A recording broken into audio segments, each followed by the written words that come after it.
తీసుకొచ్చి అలా పాతాళంలోకి పోయకుండా ఒక అవకాశం మిమ్మల్ని దేవుడి దగ్గరికి వెళ్ళి మోషే అడుగుతున్నాడు. చదవండి, ఎంత చక్కగా చదువుతున్నాడు. 32వ వచనం అనుకోండి, 31వ వచనంలో అప్పుడు మోషే అయ్యో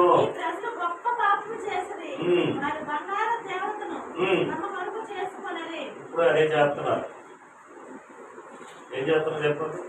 బంగారు దేవతను వాళ్ళు చేసుకున్నప్పుడు మీరు చేసుకుంటున్నారు. ఇప్పుడు ఏం చేస్తున్నారు? ఏదో ఒక విగ్రహం మనలో క్రైస్తవులకి ఏంటంటే ధనమని ఒక విగ్రహం, అందమని ఒక విగ్రహం, బంగారం అని ఒక విగ్రహం. ఈ విగ్రహాలన్నీ మన హృదయంలోనే కొట్టుకుంటారు. అవి బయటికి కనిపిస్తారు, మనం బయటికి కనిపించు. అందుకే మీ నైవేద్యం నాకు వద్దు, నీ హృదయంలో నాకు స్థానం లేదు, నువ్వు వచ్చి అడుగు పెట్టి వెళ్ళిపోయినా నాకు ప్రయోజనం ఏమీ లేదంటాడు. చూడండి ఇక్కడ ఏమని చెప్తున్నాడు అక్కడ. అయ్యో నీవు వారి పాపములను ఒకవేళ లేని ఎడల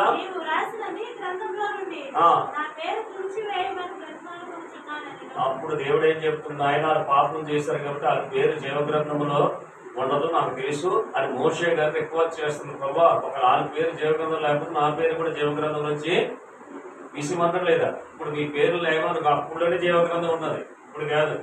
ఎప్పుడు ఉంది బాబు? ఉన్నదలే చెప్పండి. మోషే గారు ఏం చెప్పి ఆ జీవగ్రంథంలో నీ పేరు లేక తుడిసేస్తే దేవుడికి ఆ రైట్స్ ఉన్నాయి, ఇంకెవరికి కూడా రైట్స్ లేదు. రవి పేరు జీవగ్రంథంలో ఉంది, సరిత పేరు జీవగ్రంథం లేదు.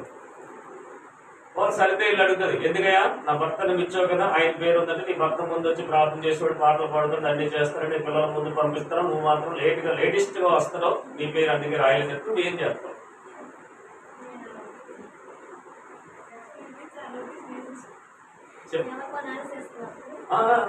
ఇప్పుడు అలా కాదు కదా.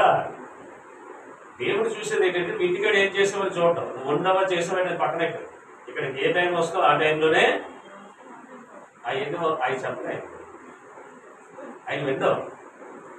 వర్షం కాదు కదా, ఏమి చేసినా ఏమి విందాం ఆయన ఆయన ఆయన విందమ్మా. ఏమంటాడు చెప్పండి అక్కడ. నా బాధ ఎందుకో తెలుసా? అందుకు దేవుడు ఏం చెప్తాడు చూడండి ఇక్కడ. ఎవడు నా యందు పాపం చేసినో అప్పుడు మోసేది చెప్తాడు, జాగ్రత్త సుమా. అందుకే చెప్తున్నాడు ఎవడైనా పాపం చేసినాడు. ఇప్పుడు భూమి పాపం నింపబడి ఉన్నది. పాపం చేసేది ఎవడు? మనిషి. భూమి అయింది పాపం వల్ల ఏమైంది? బలత్కారం. ఇప్పుడు పాపం ఎవరో చేయవలసిన లేదు. సింపుల్ గా ఏం చేస్తున్నారు? ఆడవాళ్ళు ఫోటోలు తీసుకొని ఏం చేస్తారు? బీచ్కి వెళ్ళక, బీచ్కి వెళ్ళు కానీ బీచ్లోకి మనకు ఎక్కాలి. ఇప్పుడు ఏం చేస్తారు? మొన్న ఆవిడ ఏం చేసింది చెప్పండి? ఎంత కఠినమైన చేస్తుంది. తమిళనాడు ఏం చేస్తుంది తెలుసా? భక్తులు ఏం కాకుండా ఇలా దోషిస్తున్నారు. ఆడవాళ్ళు మట్ల చేయడం చాలా సింపుల్ గా తెలియజేస్తుంది. మీరు కత్తిలే పట్టుకోకుండా